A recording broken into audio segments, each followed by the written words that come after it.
ඊයේ දිනේ ඇති වුණු දරුණුතම භූමි කම්පාව මියන්මාරයේ 7.7ක මැග්නිටියුඩ් 7.7ක ප්‍රමාණයකට ඊතරම් තදබල භූමිකම්පනයක් ඇති වුණා.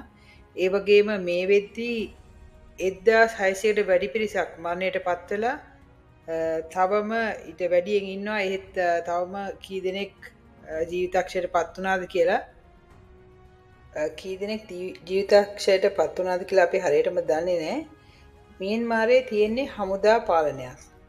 මේ හමුදා පාලනය නිසා හරියට තොරතුරු ලෝකෙට පිටට ලැබෙන්නේ නැහැ කියලා තමයි විදේශ මාධ්‍ය සඳහන් කරන්නේ.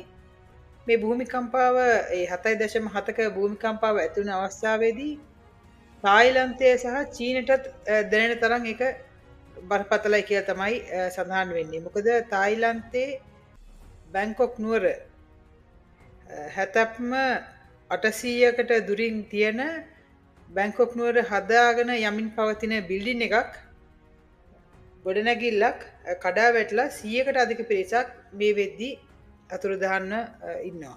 ඒ වගේම මේක හදන්න සහභාගී වුණ පිරිස් අතුරුදහන් වෙලා තියෙනවා. ඒ කියන්නේ ඒකේ බලපෑම කොච්චර තදබලද කියලා මේකෙන් තේරුම් ගන්න පුළුවන්.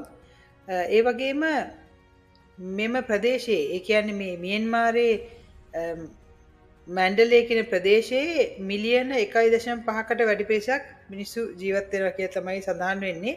මේ මිලිටරි පාලනය සමග අරගලකරු ඉන්න ප්‍රදේශයකුත් තියෙනවා. ඒ ප්‍රදේශයේ මොනතරම් හානියක් වෙලාද කියලා තාම කිසිම කෙනෙකුට දැනුවත් වෙන්න ලැබිලා නැහැ. මොකද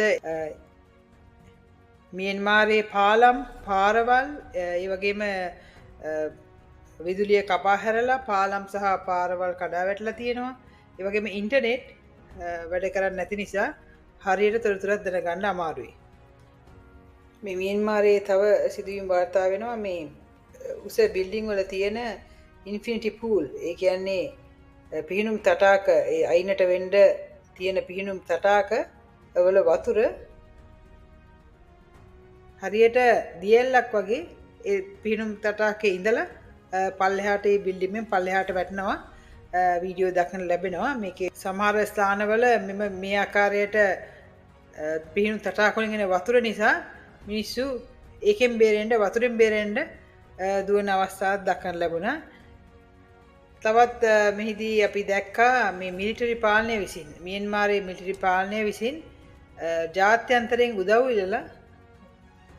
ඉල්ලන අවස්ථාවත් ඒක ඊටාම දුර්ලභ අවස්ථාවක් විදිහට සඳහන් කරන්න පුළුවන්. මොකද ඒ ඇතුළෙම පාලනය කරගෙන ගිහිල්ලා ජාත්‍යන්තරත් එක්ක සම්බන්ධතාවය අඩු කරලා තියෙන මියන්මාරය මේ අවස්ථාවේදී ඒ රටට සිදුවලා තියෙන විනාශ නිසා උන්ට මේ විදිහට උදව් ඉල්ලන්න සිදු වෙලා තියෙනවා. මේ බැංකොක් වල සිදුවන සිදුවීම හැතැප්ම 800කට දුරින් පිහිටලා තියෙන ගොඩනැගිල්ලක්, හදාගෙන යමින් පවතින ගොඩනැගිල්ලක්. ඒ මිනිස්සු සිකුරාදා සාමාන්‍ය වැඩ දිනයක් ඒ වැඩ කරන අතර තමයි මේ බිල්ඩිම මේ සෙලවීම නිසා ඒකේ බලපෑමෙන් කඩා වැටලා තියෙන්නේ. ඉතින් මේ මිනිස්සු තාමත් ඒ සම්පූර්ණ බිල්ඩිමම කඩා වැටලා ඒ මිනිස්සු තාමත් එළියට එන්න බැරුව ඒ ඇතුළටලා ඉන්නවා. ඒ මිනිස්සුන්ට ජීවිතුනත ඉන්නවද නැද්ද? ඒ මිනිස්සු ජීවිතුනත ඉන්නවද නැද්ද කියලා කිසිම කෙනෙක් තව දන්නෙත් නැහැ. ඒ වගේම මිනිස්සු තමන්ට පුළුවන් හැටියට ඒ කොටස් අයින් කරලා ඒ මිනිස්සු ගොඩ ගන්න හැදුවත් ඒක ලේසි වැඩක් නෙමෙයි. මොකද විශාල බිල්ඩින් එකක් තමයි ඒ බිමට වැටලා තියෙන්නේ, සමතලා වෙලා තියෙන්නේ. මේ අතරතුර මියන්මාරයේ රෝහල් වල අපි දැක්කා සමහර වෛද්‍යවරු රෝගීන්ව එළියට ගෙනලා ප්‍රතිකාර කරනවා. මොකද මේ බිල්ඩිම කඩා වැටුණොත් ඊට වඩා හානියක් වෙන්න නිසා. ඒ වගේම දරුවෙකුත් එක මවක් තමන්ගේ දරුවා බිහි කරලා තියෙනවා මේ පාරේ මෙම සිද්ධියෙන් පස්සේ. මෙම භූමිකම්පාව ගැන යුනයිටඩ් ස්ටේට්ස් ඇමරිකාවේ ජියොලොජිකල් සර්වේ ඒ රාජ්‍ය ආයතන විසින් සඳහන් කරන ආකාරයට එය මැග්නිටියුඩ් 7.7ක් සහ කිලෝමීටර 10ක තරම් ඉතාම පොළවට ළඟ තැනක තමයි මේක සිද්ධ වෙලා තියෙන්නේ. ඉතාම කිලෝමීටර නම් 10ක් විතර පාලින් තමයි සිද්ධිය වෙලා තියෙන්නේ. එම නිසා ඒක ඊටාම තදබල විදියට ඒ මහ පොළොවට දැන්ලා කියලා තමයි උන් සඳහන් කරන්නේ. අපි බලමු දැන් මේක කොහොමද මේ වගේ භූමි කම්පා ඇති වෙන්නේ කියලා. සාමාන්‍යයෙන් මේ වගේ earthquake එකක් ඇති වුනහම භූකම්පනයක් ඇති වුනහම කලින් හොයාගන්න විදිහක් නැහැ කියලා තමයි සඳහන් කරන්නේ. මේ සිද්ධිය වෙනකන් හොයාගන්න විදිහක් නැහැ. ඒ වගේම මේ මියන්මාරේ කියන්නේ නිතරම මේ භූමිකම්පා ඇති වුණාට මේ 1940ට පස්සේ මේ ඇති වුණු තදබලම භූකම්පනය කියලා තමයි අපිට දැනගන්න ලැබුණේ. මේ විදිහට මේ භූකම්පන ඇති වෙන්න එක හේතු විදිහට සලකන්නේ මේ පේන ඡායාරූපේ දකින්න ඇති ඒ ලෝකයේ විවිධ කොටස් වලට මේ ප්ලේට්ස් වලට කොටස් වලට බෙදලා තියෙනවා. මේ පොළොවේ යට තියෙනවා. ඒවට කියන්නේ ප්ලේට්ස් කියලා. ඒවට අපි සිංහලෙන් කියනවා නම් තැටි වලින් හැදලා තියෙන්නේ. ඒව නිතරම හිමින් එහාට මෙහාට වෙමින් පවතිනවා. එහෙම එහාට මෙහාට වෙමින් මූව් වෙන තැටි එකිනෙක ගැටුණාම ගැටිලා ඒක ගැලවිලා යද්දි ඒ ඇති වෙන කම්පනය තමයි භූමිකම්පාවක් විදියට අපිට ලෝකයේ ඉහළට දැනෙන්නේ. අපේ පොළොවට දැනෙන්නේ. ඉතින් මේ පොළොව යට ඒ තැටි පිහිටලා තියෙන විදිය තමයි මේ වීඩියෝ එකෙන් දක්වන්න ලැබෙන්නේ. අර කිව්ව වෙබ්සයිට් එකේ USGS කියන වෙබ්සයිට් එකේ මේකේ මොකක් තොරතුරු තියෙනවා ඒවා ඇති වෙන හැටි සහ ඒවා ඇති වෙන්නේ කොහමද ඒක මයින්නේ කොහමද ඒ සම්බන්ධයෙන්.